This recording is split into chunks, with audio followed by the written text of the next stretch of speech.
Hello students, today we'll discuss the topic framing questions. Framing questions అనేది communicative ఇంగ్లీష్లో చాలా important topic. ఎందుకంటే మనం ఇంగ్లీష్లో మాట్లాడాలంటే మనం ఆన్సర్స్ చెప్తే సరిపోదు కదా, మనం క్వశ్చన్స్ కూడా అడగాలి. సో ఆ క్వశ్చన్స్ ఇంగ్లీష్లో ఎలా ఫ్రేమ్ చేయాలా అనేది నేర్చుకోవాలా. మనం ఇది క్లాస్లో ఒకసారి చేసినాము, కానీ స్టార్టింగ్లో చేసాము కాబట్టి మీరు మర్చిపోయి ఉండొచ్చు. అందుకే నేనేమనుకున్నా, ఒక డే దీనికోసం స్పెండ్ చేస్తే, ఒక వీడియో దీంతో తయారు చేస్తే మీరు వీలున్నప్పుడు మీరు చూసుకోవచ్చు. You can study this topic. So ఈ ఫ్రేమింగ్ క్వశ్చన్స్లో నేను డిఫరెంట్ టైప్స్ ఆఫ్ క్వశ్చన్స్ చెప్పాను. డిఫరెంట్ టైప్స్ ఆఫ్ క్వశ్చన్స్లో మీకు టెక్స్ట్ బుక్లో ఇంపార్టెంట్ క్వశ్చన్ ఏది అనేది కూడా నేను మార్క్ చేసి పెట్టుకున్నాను. So that first you can watch the whole video, you can listen to the whole video. మొత్తం వీడియో విన్న తర్వాత ఓన్లీ ఇంపార్టెంట్ ఉన్నది మాత్రమే, ఎక్సర్సైజెస్ అయితే మీ టెక్స్ట్ బుక్లో ఉన్న ఎక్సర్సైజెస్ మాత్రమే నేను ఇచ్చాను, అది మాత్రం ఎగ్జామ్ పాయింట్ ఆఫ్ వ్యూ నుంచి చదువుకోండి. ఓకే,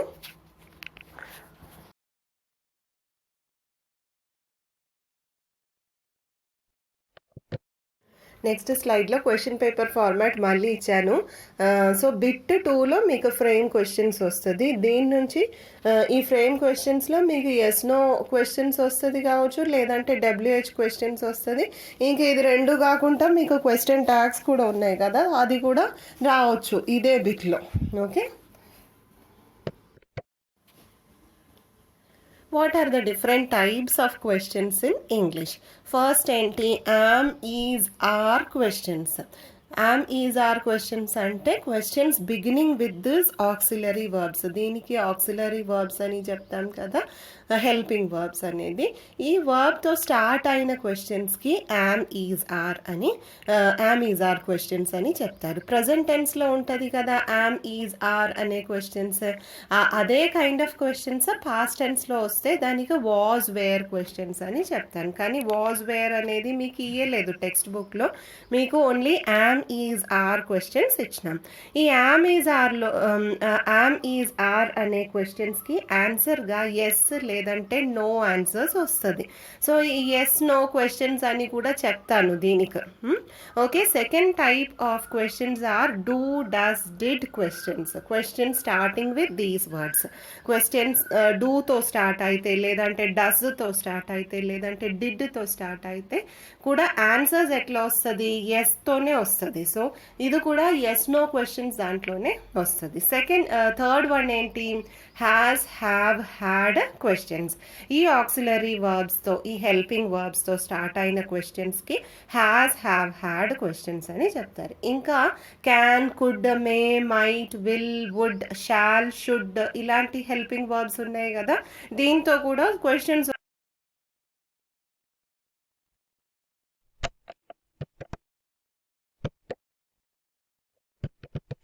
వస్తుంది.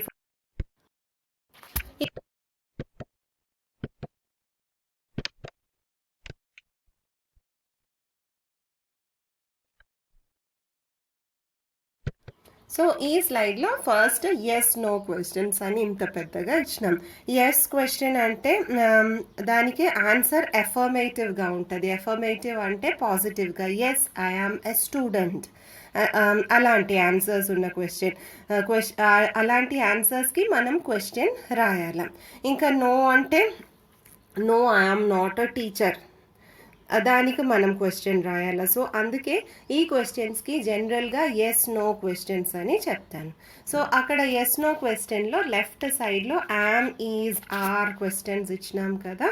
యామ్, ఈజ్, ఆర్ క్వశ్చన్స్ అంటే తప్పకుండా ఆ క్వశ్చన్స్ ప్రజెంట్ టెన్స్లోనే ఉంటుంది. See the questions, am I smiling, is he smiling, is she smiling, is it smiling. So subject I అయితే మాత్రమే యామ్ అనేది ఆక్సిలరీ వర్బ్ మనం యూజ్ చేయాలా. సబ్జెక్ట్ హీ, షీ, ఇట్ లేదంటే సింగ్యులర్ అయితే ఏది యూజ్ చేయాలా, ఈజ్ అనే వర్డ్ యూజ్ చేయాలా. యూ, వి, దే అయితే ఆర్ అనేది, లేదంటే ప్లూరల్ అయితే కూడా ఆర్ అనే ఆక్సిలరీ వర్బ్ యూజ్ చేయాలి. Look at the question. First నేను ఏ ఆన్సర్ ఇచ్చాను, first answer yes I am a teacher. అవును, నేను ఒక టీచర్ అని చెప్తున్నాను కదా. సో ఎస్తో స్టార్ట్ అయిన కాబట్టి ఇది ఏంటి, ఎస్ లేదంటే నో క్వశ్చన్స్ అనేది మీకు తెలిసింది. ఇంకా అక్కడ ఆ సెంటెన్స్లో ఐ యామ్ ఎ టీచర్ అనే సెంటెన్స్లో వర్బ్ ఏముంటుంది, యామ్ అనేది కదా వర్బ్. సో అక్కడ వర్బ్ యామ్ ఉంది కాబట్టి మనం క్వశ్చన్ కూడా యామ్ ఈజ్ ఆర్తో అడగాల. ఇంకా నేను నాకే అడుగుతుంటే యామ్తో స్టార్ట్ చేయొచ్చు, కానీ ఇలాంటి క్వశ్చన్స్ నాకు అడగను కదా, వేరే వాళ్ళు నాకు అడగాల. So what is the question, are you a teacher అని అడగాల. నేను ఇంకొకరికి అడుగుతున్నాను నువ్వు టీచరా అని అడుగుతుంటే ఆమె ఏం చెప్తుంది, yes I am a teacher అని ఆన్సర్ చెప్తుంది. సో నెక్స్ట్ క్వశ్చన్కి answer, yes teaching is a noble profession. Teaching అనేది ఒక మంచి profession, noble profession. Is teaching a noble profession అనేది క్వశ్చన్. ఆ క్వశ్చన్ అడిగితే ఆన్సర్లో ఎస్ అనేది రావాలి, అందుకే ఈజ్తో స్టార్ట్ అయిన. సో యామ్, ఈజ్, ఆర్ అనే వర్డ్స్ యూజ్ చేసి క్వశ్చన్స్ అడిగితే ఆన్సర్ తప్పకుండా దేంతో స్టార్ట్ అవుతుంది, ఎస్ లేదంటే నో అనే వర్డ్తో స్టార్ట్ అవుతుంది. సో మీకు ఎగ్జామ్లో ఎస్ లేదంటే నోతో స్టార్ట్ అయిన సెంటెన్సెస్ ఇస్తే తప్పకుండా దానికి దేంతో ఫ్రేమ్ చేయాలా క్వశ్చన్స్, యామ్, ఈజ్, ఆర్తో స్టార్ట్ చేయాలా. యామ్, ఈజ్, ఆర్తో స్టార్ట్ చేయాలా. ఇంకా స్టార్ట్ చేసిన ముందు మీరు ఏం కూడా చూడాలా, ఆ సెంటెన్స్లో వర్బ్ ఏంటి అనేది కూడా చూడాలి. వర్బ్ కూడా యామ్, ఈజ్ లేదంటే ఆర్తోనే ఉండాలి. అప్పుడే మనం యామ్, ఈజ్, ఆర్తో క్వశ్చన్స్ అడగడానికి ఉంటుంది. ఎందుకంటే మీరు నెక్స్ట్ పోర్షన్లో రైట్ పోర్షన్లో చూడండి, డూ, డస్ క్వశ్చన్స్ కూడా ఆన్సర్ ఎస్ లేదంటే నోతోనే స్టార్ట్ అవుతుంది. కానీ ఆ సెంటెన్స్ స్ట్రక్చర్ డిఫరెంట్ ఉంటుంది. Will go to that. You see the sentence, yes I play cricket. I play cricket అనే సెంటెన్స్లో మనకు యామ్, ఈజ్, ఆర్ అనే వర్బ్ లేదు కదా, మనకు ప్లే అనే వర్బ్ ఉంది, డైరెక్ట్ వర్బ్ ఉంది. కాబట్టి అది ఏ టెన్స్లో ఉన్న సెంటెన్స్, ప్రజెంట్ టెన్స్లో ఉన్న సెంటెన్స్ అని తెలుసు. ప్రజెంట్ టెన్స్లో ఉన్న సెంటెన్స్లో ఐ ఉంటే వర్బ్ అలానే రాస్తారు, హీ, షీ, ఇట్ ఉంటే వర్బ్తో పాటు ఎస్ లేదంటే ఈఎస్ రాస్తారు. సో నేను క్రికెట్ ఆడుతాను అని చెప్తున్నాను. సో ఇంకెవరో ఒకరు ఆయనకు అడగాలి కదా. సో ఎట్లా అడుగుతారు, డూతో అడుగుతారు. డూ యూ ప్లే క్రికెట్, నువ్వు క్రికెట్ ఆడుతారా అని అడగాలి కదా.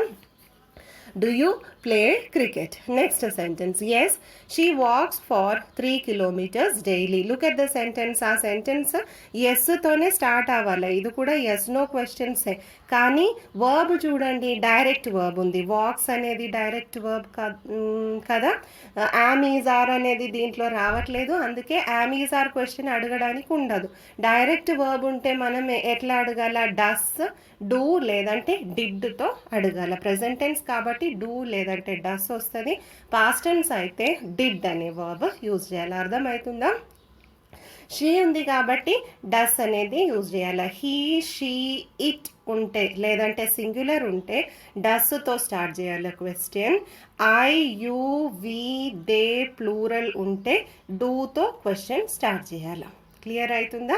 నెక్స్ట్ వన్ పాస్ట్ టెన్స్లో ఉన్న సెంటెన్స్ పాస్ట్ టెన్స్లో ఉంది అనేది మనకి ఎట్లా అర్థమవుతుంది, వర్బ్ V2 ఫామ్లో ఉంటుంది కదా. Look at the sentence, she completed her homework. Completed అనేది V2 form of the verb కదా, ఆల్రెడీ హోంవర్క్ కంప్లీట్ అయిపోయింది. అప్పుడు మనం క్వశ్చన్ ఎట్లా అడగాల, డూ డస్తో అడగడానికి ఉండదు. డూ డస్ ఎప్పుడు అడగాల, ప్రెజెంట్ టెన్స్లో ఉన్నప్పుడు మాత్రమే అడగాల. సింపుల్ ప్రెజెంట్ టెన్స్లో ఉన్నప్పుడు మాత్రమే మనం అడగాల. డిడ్ అనేది సింపుల్ పాస్ట్ టెన్స్లో వస్తుంది కాబట్టి ఇక్కడ వర్బ్ V2 ఫామ్లో ఉంది కాబట్టి how shall we ask, did she complete her homework అనేది అడగాల. ఇంకా ఇది మీకు అంత డీటెయిల్డ్గా చదవడానికి ఏం లేదు. మీకు ఇలాంటి క్వశ్చన్స్ కూడా ఒకటో రెండో మాత్రమే మీ ఎక్సర్సైజ్లో ఉంది. సో దీనికోసం అంతా హార్డ్ వర్క్ చేయడానికి ఇప్పుడు లేదు, మనకు టైం చాలా తక్కువ కాబట్టి you just learn the important things. మిగతాది మీరు తర్వాత అయినా డీటెయిల్డ్గా నేర్చుకోవచ్చు. ఇక్కడ చూడండి, ఇది కూడా yes no questions left side లో ఉన్నది. Yes no questions, but the questions are starting with has, have లేదంటే హ్యాడ్. హ్యాస్, హ్యావ్ అంటే ప్రెసెంట్ పర్ఫెక్ట్ టెన్స్ అని చెప్తారు కదా. I have completed my homework, she has completed her homework. అలాంటి has plus V3 form of the verb, దానికి present perfect అని చెప్తాను. Had plus V3 form of the verb అయితే దానికి పాస్ట్ పర్ఫెక్ట్ అని చెప్తాను. సో ఇక్కడ క్వశ్చన్స్ ఎలా ఇచ్చారు? Have I seen that, see, saw, seen అనేది కదా V3 form of the verb, అందుకే V3 form of the verb use చేశారు. ఇంకా అది కాకుండా నేను ఇచ్చిన ఫస్ట్ ఆన్సర్ చూడండి, yes I have solved the problem. ఇది కూడా దేంతో స్టార్ట్ అవుతుంది? ఎస్ అనే వర్డ్తోనే స్టార్ట్ అవుతుంది. కానీ మీరు వర్బ్ చూడండి, 2 వర్బ్స్ ఉన్నాయి కదా, ఒక ఆక్సిలరీ వర్బ్ ఉంది, ఒక మెయిన్ వర్బ్ ఉంది. హ్యావ్ అనేది ఆక్సిలరీ వర్బ్ అవుతుంది, సాల్వ్డ్ అనేది ఏంటి? మెయిన్ వర్బ్ అవుతుంది. సో మీకు సెంటెన్స్లో హ్యావ్ ప్లస్ మెయిన్ వర్బ్ ఉంటే మీ క్వశ్చన్ దేంతో స్టార్ట్ చేయాలి? తప్పకుండా హ్యావ్తోనే స్టార్ట్ చేయాలి. అట్లనే హ్యాజ్ ప్లస్ మెయిన్ వర్బ్ ఉంటే క్వశ్చన్ హ్యాజ్తో స్టార్ట్ చేయాలా, హ్యాడ్తో మెయిన్ వర్బ్ ఉంటే క్వశ్చన్ హ్యాడ్తో స్టార్ట్ చేయాలి. సో సెకండ్ సెంటెన్స్ చూడండి, no he has not come with us. Has ఉంది, నెగటివ్ చెప్తున్నారు, కమ్ అనేది main verb. So has he come with us అని అడిగితే దానికి క్వశ్చన్ అవుతుంది. They had locked the gate, దాని ముందే ఎస్ అని చెప్పారు కదా. హ్యాడ్ ప్లస్ లాక్డ్, హ్యాడ్ అనేది ఆక్సిలరీ వర్బ్, లాక్డ్ అనేది మెయిన్ వర్బ్, 2 వర్బ్స్ వస్తుంది కదా. అందుకే క్వశ్చన్ దేంతో స్టార్ట్ చేయాలా? హ్యాడ్తో స్టార్ట్ చేయాలి. హ్యాడ్ రాసిన తర్వాత సబ్జెక్ట్ ఏముంది? దే అనేది ఉంది. తర్వాత మెయిన్ వర్బ్ రాయాలా. మిగతా part of the sentence you complete with rest of the words. Next one, yes no questions with auxiliary verbs like can, may, will, could, would, shall, might ఇలాంటి words ఉన్నాయి కదా. అలాంటి వర్డ్స్తో కూడా క్వశ్చన్స్ అడగవచ్చు. దానికి కూడా ఆన్సర్ ఎస్ నో అనే వస్తుంది. You see the first sentence, yes you can ask the question. So question ఆన్సర్లో క్యాన్ ఉంది కాబట్టి, క్యాన్ ప్లస్ మెయిన్ వర్బ్ ఉంది కాబట్టి how do you ask the question? Can I ask a question అని అడగాల. So already మీకు ఆన్సర్లో auxiliary verb can అని ఇచ్చారు కదా, అందుకే క్వశ్చన్ ఎట్లా అడగాల? క్యాన్తోనే స్టార్ట్ చేయాలి. Next, yes he can speak French. దీంట్లో కూడా క్యాన్ అనేది ఆక్సిలరీ వర్బ్ వచ్చింది, దాంతోపాటు స్పీక్ అనేది మెయిన్ వర్బ్ వచ్చింది కాబట్టి మీరు క్వశ్చన్ అడిగేటప్పుడు కూడా ఫస్ట్ ఆక్సిలరీ వర్బ్, తర్వాత సబ్జెక్ట్, తర్వాత మెయిన్ వర్బ్ వస్తుంది. Can he speak French. Next one, yes I would play for an hour. ఇక్కడ ఆక్సిలరీ వర్బ్ ఏముంది? మెయిన్ వర్బ్ ముందున్నదే కదా ఆక్సిలరీ వర్బ్. వుడ్ అనేది ఆక్సిలరీ వర్బ్ లేదంటే హెల్పింగ్ వర్బ్ అవుతుంది. ప్లే అనేది main verb. So how will you write the sentence? Would you play for an hour అనేది అడగాలి. Okay,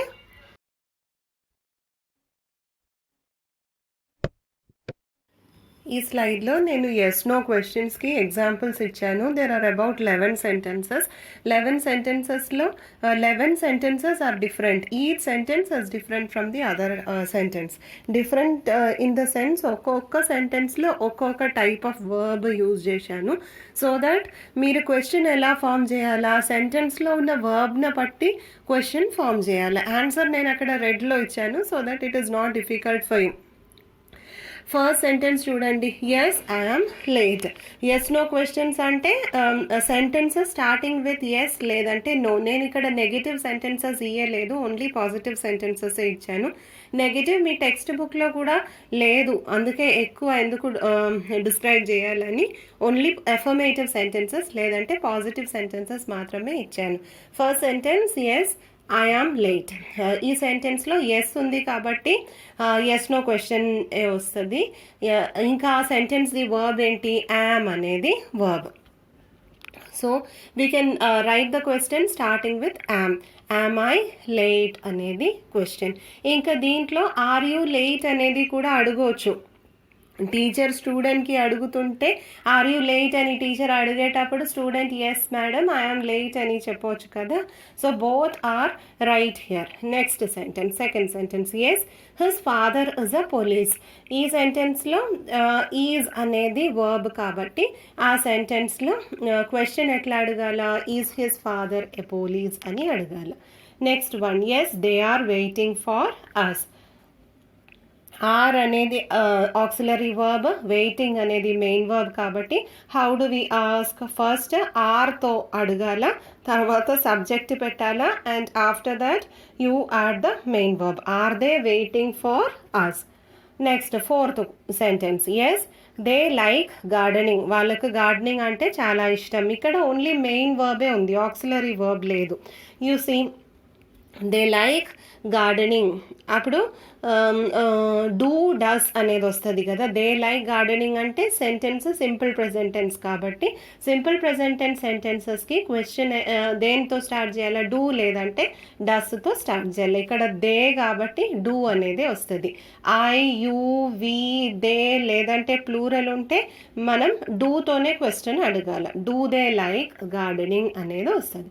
next sentence, she talks very fast. ఈ sentence కూడా simple present టెన్సే. దీంట్లో main verb మాత్రమే ఉంది. టాక్స్ అనేది టాక్ ప్లస్ ఎస్ కదా. Subject ఎవరు, షీ అనేది subject. So she, he, it లేదంటే సింగ్యులర్ వస్తే దాని క్వశ్చన్ డస్తో ఉంటుంది. Does she talk very fast అనేది క్వశ్చన్ అవుతుంది. Sixth one, yes they completed the work. Completed అనేది V2 ఫామ్, ఈడీ ఫామ్ కాబట్టి V2 ఫామ్ కాబట్టి అది సింపుల్ పాస్ట్ టెన్స్ అవుతుంది. సింపుల్ పాస్ట్ టెన్స్లో క్వశ్చన్స్ డిడ్తో స్టార్ట్ అవుతుంది.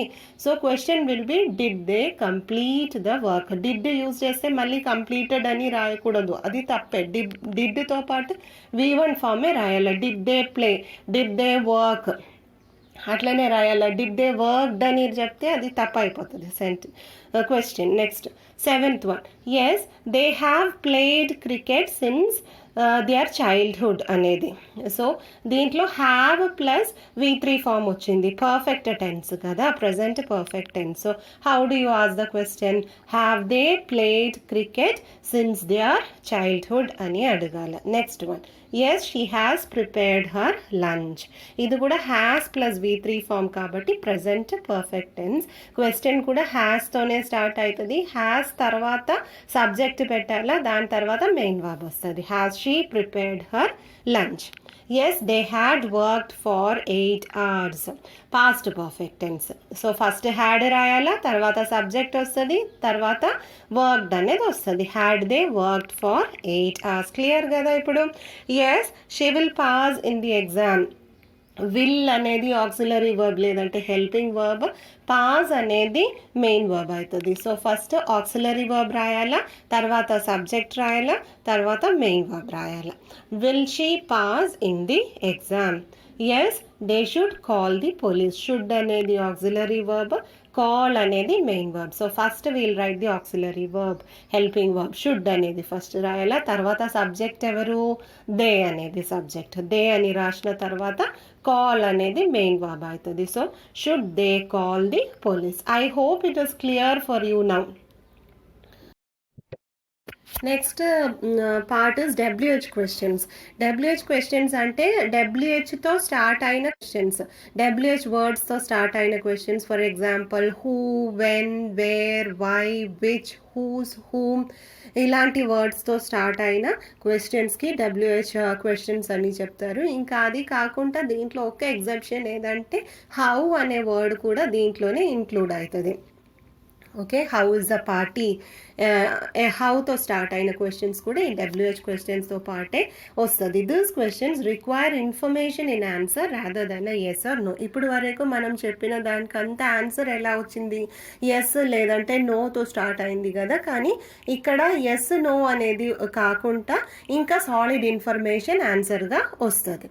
Question words are use to ask about specific qualities, times, places, people etcetera. ఈ ఆన్సర్లో ఉన్న quality అయితే ఒక్క WH వర్డ్ యూజ్ చేయాలా, టైం అయితే వెన్ యూజ్ చేయాలా, ప్లేస్ అయితే వేర్ యూజ్ చేయాలా, పీపుల్ అయితే పీపుల్ అయితే ఏం యూజ్ చేస్తారు, హూ అనేది యూజ్ చేస్తారు. క్వాలిటీ అయితే విచ్ అనేది యూజ్ చేయవచ్చు. Okay, so depending upon the answer we have to frame the question. ఇంకా ఆ డబ్ల్యూహెచ్ వర్డ్ ఎలా యూజ్ చేయాలా అనేది నెక్స్ట్ స్లైడ్లో నేను చెప్తున్నాను. ఇది స్ట్రక్చర్ ఆఫ్ ద క్వశ్చన్. అది మీరు డబ్ల్యూహెచ్ వర్డ్స్ నేర్చుకున్న తర్వాత మళ్ళీ ఈ స్లైడ్కి వచ్చి ఒకసారి చూడండి, అప్పుడు మీకు క్లియర్ అవుతుంది. Why should we read books అనేది ఎగ్జాంపుల్ ఇచ్చాను కదా. డబ్ల్యూహెచ్ వర్డ్తో పాటు ఆక్సిలరీ వర్బ్ వస్తుంది, తర్వాత సబ్జెక్ట్, తర్వాత మెయిన్ వర్బ్. అది ఒకటి structure. Why should we read books అనే ఎగ్జాంపుల్ అక్కడ ఇచ్చాను కదా, నేను రెడ్తో ఇచ్చాను. Next one, when is she coming, అది కూడా అట్లనే కదా. డబ్ల్యూహెచ్ వర్డ్ ఫస్ట్, తర్వాత ఆక్సిలరీ వర్బ్, తర్వాత సబ్జెక్ట్, తర్వాత మెయిన్ వర్బ్. సో క్వశ్చన్స్లో మనం ఏం కామన్గా చూస్తున్నాము, ఫస్ట్ ఆక్సిలరీ వర్బ్ వస్తుంది, తర్వాత సబ్జెక్ట్, తర్వాత main verb.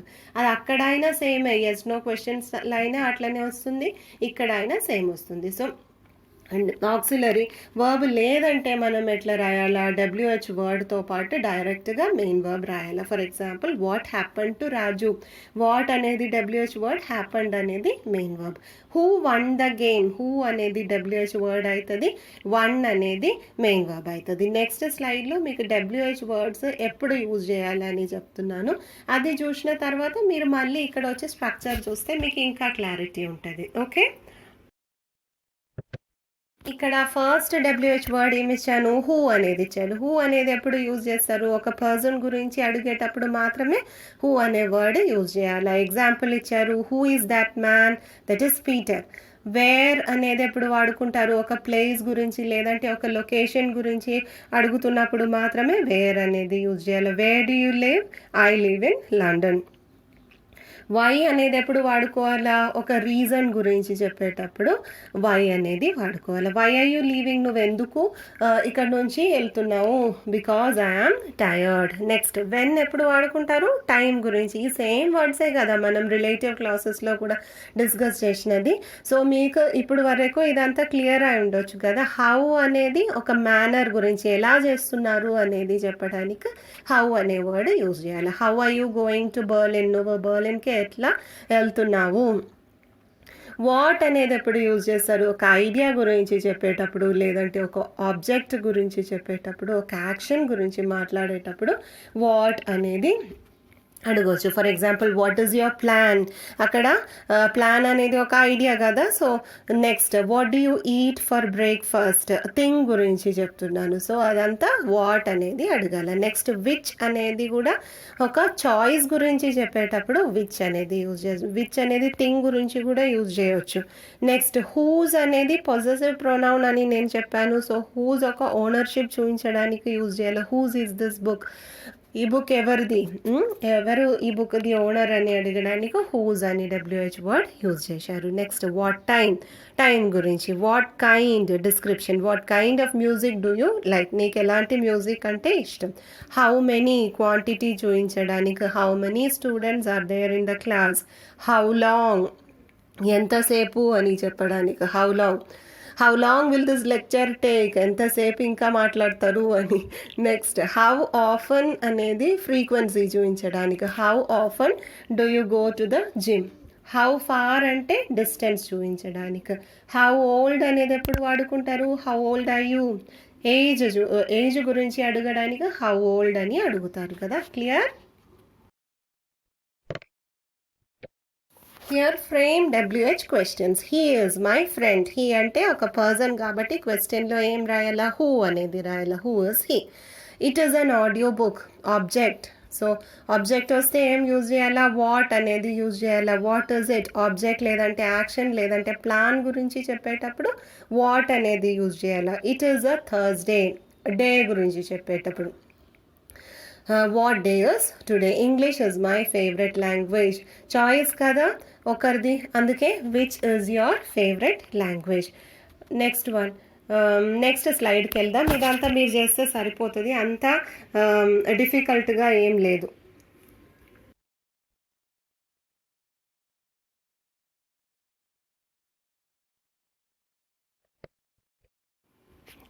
My college is about 10 kilometres from home. ఆ 8th స్లైడ్లో నేను చెప్పాను కదా, డిస్టెన్స్ దూరం గురించి చెప్పేటప్పుడు ఏం వాడుకోవాలా, హౌ ఫార్ అనేది యూజ్ చేయాలా. Next, I spend nearly ₹30 every day on transport. How much లేదంటే హౌ మెనీ అనేది యూజ్ చేయాలి. ఇక్కడ మచ్ అనేది కరెక్ట్ అవుతుంది. I go to the playground once a week. How often అనేది యూజ్ చేయాలి ఫ్రీక్వెన్సీ చూపించడానికి. I go to the playground once a week. So ఆ టేబుల్లో ఉన్న వర్డ్స్ మీరు గుర్తుపెట్టుకుంటే మీకు ఆన్సర్స్ రాయడానికి ఈజీ అవుతుంది, మీకు క్వశ్చన్ ఫార్మేషన్ చాలా ఈజీ అవుతుంది. I play football. అక్కడ ఎస్ ఉంటే అది డూ డస్ క్వశ్చన్ అవుతుంది, కానీ ఇక్కడ ఎస్ లేదు కదా. So what you write, what do you play అనేది రాయాలి. I play quite well. ఎలా ఆడతావు, how do you play. I have been playing for the last 3 years. How long అనేది యూజ్ చేయాలి. How long have you been playing? Rest of the questions you check. అక్కడ వుడ్తో start అయిన ఒక question ఉంది, డూతో start అయిన క్వశ్చన్ ఉంది, డిడ్తో start అయిన క్వశ్చన్ ఉంది. సో ఇదంతా రెపిటేషన్ అయిపోతుంది కదా, ఎందుకు అవసరం లేదు. మీరు ఒకసారి చదివితే మీకు అర్థం అయిపోతుంది. Will go to question tags now. Question tag అంటే ఒక క్వశ్చన్తో పాటు లాస్ట్లో అటాచ్ అయిన క్వశ్చన్కి క్వశ్చన్ ట్యాగ్ అని చెప్తారు. పాజిటివ్ ట్యాగ్ ఉండొచ్చు, నెగిటివ్ ట్యాగ్ కూడా ఉండొచ్చు. పాజిటివ్ ట్యాగ్కి example are you, is he, was she, అలాంటిదంతా పాజిటివ్ ట్యాగ్స్ అవుతుంది. సో మీకు ఒక సెంటెన్స్ ఇస్తే ఆ సెంటెన్స్లో ఫస్ట్ మీరేం చూడాలి, ఆ సెంటెన్స్ది వర్బ్ ఏంటి అనేది చూడాలి. వర్బ్ అంటే you have auxiliary verbs there. ఆ ఆక్సిలరీ వర్బ్స్ నెగిటివ్లో ఉంటే మీరు ట్యాగ్ పాజిటివ్లో రాయాలి. మీ సెంటెన్స్లో ఇచ్చిన వర్బ్ పాజిటివ్గా ఉంటే మీరు ట్యాగ్ దేంట్లో రాయాలా, నెగిటివ్లో రాయాలి. అట్లా ఉల్టా వస్తుంది. సెంటెన్స్ పాజిటివ్ అయితే ట్యాగ్ నెగిటివ్ ఉంటుంది, సెంటెన్స్ నెగిటివ్ అయితే పాజిటివ్గా ట్యాగ్ ఉంటుంది. ఇక్కడ ఎగ్జాంపుల్ చూడండి, యూ ఆర్ంట్ అ టీచర్. నెగిటివ్గా చెప్తున్నారు కదా, ఆర్ంట్ అంటే నాట్ అనేది మీనింగ్ అవుతుంది కదా, అందుకే పాజిటివ్ ట్యాగ్లో ఏం రాయాలి, అక్కడ ఇచ్చిన వర్బ్ అదే ఆర్ అనేది రాసిన తర్వాత ఎవరు సబ్జెక్టుగా ఉన్నారు, యూ అనేది ఉంది, అందుకే ఆర్ యూ అనేది రాయాలి. నెక్స్ట్ సెంటెన్స్ చూడండి, హీ ఇజంట్ క్రేజీ. ఇజంట్ అనేది నెగిటివ్ కాబట్టి you take is from there. Is అనేది తీసి అక్కడ పాజిటివ్ ట్యాగ్లో రాయాలా, తర్వాత సబ్జెక్ట్ ఈజ్ హీ అనేది ట్యాగ్ అవుతుంది. He wasn't relaxed. ట్యాగ్ ఏమవుతుంది, was he. They weren't late. Were they. You don't speak French. Don't అనేది ఎంట్ తీసేయాలా, డూ అనేది మాత్రం రాయాలా, తర్వాత సబ్జెక్ట్ రాయాలి. డూ యూ అనేది అవుతుంది. You didn't study for the test. Did you అనేది రాయాలి. You haven't been here all the week. Haven't అనే దాంట్లో ఉంట్ అనేది తీసేసి ఏం రాయాలా, హ్యావ్ అనేది రాయాలి. సో మిగతా ఎగ్జాంపుల్స్ మీరు చదువుకోండి. నెగిటివ్ సెంటెన్స్ అయితే ట్యాగ్ పాజిటివ్గా ఉంటుంది.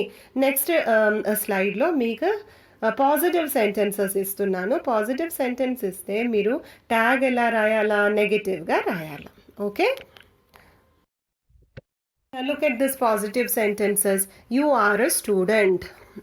పాజిటివ్ సెంటెన్స్ కదా, దాంట్లో నెగిటివ్గా ఇంట్ అనేది ఏం చెప్పట్లేదు కదా, అందుకే ట్యాగ్లో మనం ఎలా రాయాలా, ఈ ఇచ్చిన వర్బ్తో పాటు ఆర్ అనే వర్బ్తో పాటు ఇంట్ అనేది మనం ట్యాగ్లో యాడ్ చేయాలి. ఇక్కడ ఇచ్చారు కదా, ఆర్ంట్ యూ అనేది.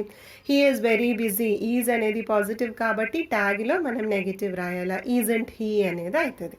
He was happy. ట్యాగ్ ఏమవుతుంది, wasn't he. They were surprised. Variant they.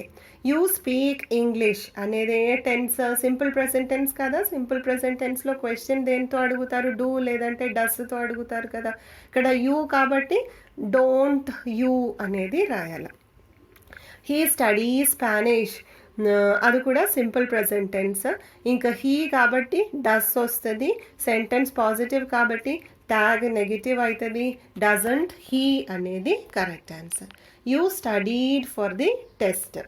ఇది మీకు బై హార్ట్ ఉండాలి. ఈడీ ఫామ్ ఉంటే అది simple past tense. Simple past టెన్స్లో క్వశ్చన్ డిడ్తో వస్తుంది, డిడెంట్ యూ అనేది. మిగతాది మీరు చూసుకోండి, it will be clear for you. Will go to the textual exercises.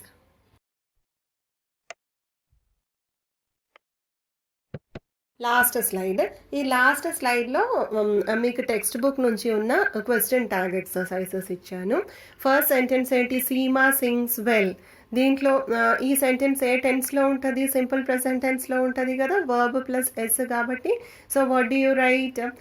Singular వస్తే డస్ అనేది వాడుకోవాలి. డజంట్ షీ అనేది రాయాలి. సెంటెన్స్ పాజిటివ్లో ఉంది కాబట్టి ట్యాగ్ నెగిటివ్లో వస్తుంది. డజంట్ అనేది రాయాల. డస్ అని రాస్తే తప్పైపోతుంది. డజంట్ అనేదే రాయాల. Next, he did not go to the college. అది ఈజీ కదా, సెంటెన్స్లో డిడ్ ఇచ్చారు, నాట్ ఇచ్చారు. సో మీరు ఏం చేయాలా? ట్యాగ్లో డిడ్ అనేది మాత్రమే రాయాలా. సెంటెన్స్ నెగిటివ్లో ఉంది కాబట్టి ట్యాగ్ దేంట్లో వస్తుంది? రెడ్డిలో వచ్చినది ట్యాగ్ కదా, అది పాజిటివ్లో రాయాలి. Next one, she is suffering from fever. Verb ఏంటి? ఈజ్ సఫరింగ్ అనేది వర్బ్ కదా, సో ఆక్సిలరీ మాత్రమే మనం తీసుకుంటాము. ఈజ్ అనేది పాజిటివ్ కాబట్టి ట్యాగ్లో మనం ఎలా రాయాలా? నెగిటివ్లో రాయాలా. ఈజంట్ షీ అనేది correct answer. Next one, he doesn't read well. Sentence negative కదా డజంట్ అని చెప్తే. సో ట్యాగ్లో రెడ్డిలో ఏం రాశాను నేను? డస్ అనేది రాశాను. తర్వాత సబ్జెక్ట్ ఏంటి? హీ అనేది రాయాలి. నెక్స్ట్ వన్, ఇంకా నేను చెప్పాను, this is the last sentence I'll be telling. Fifth one, they are celebrating their victory. దీంట్లో ఆక్సిలరీ వర్బ్ ఏంటి? ఆర్ అనేది కదా ఆక్సిలరీ వర్బ్. ఆర్ పాజిటివ్ కాబట్టి ట్యాగ్లో మనం ఎలా రాయాలా? ఆరుంట్ అనేది రాయాలా. సబ్జెక్ట్ ఎవరు? దే అనేది సబ్జెక్ట్. సో క్వశ్చన్ ట్యాగ్ ఏంటి దానికి? ఆరుంట్ దే అనేది question tag. So now you look at the rest of the sentences. మీకు ఏమైనా డౌట్ ఉంటే యూ కాల్ మీ.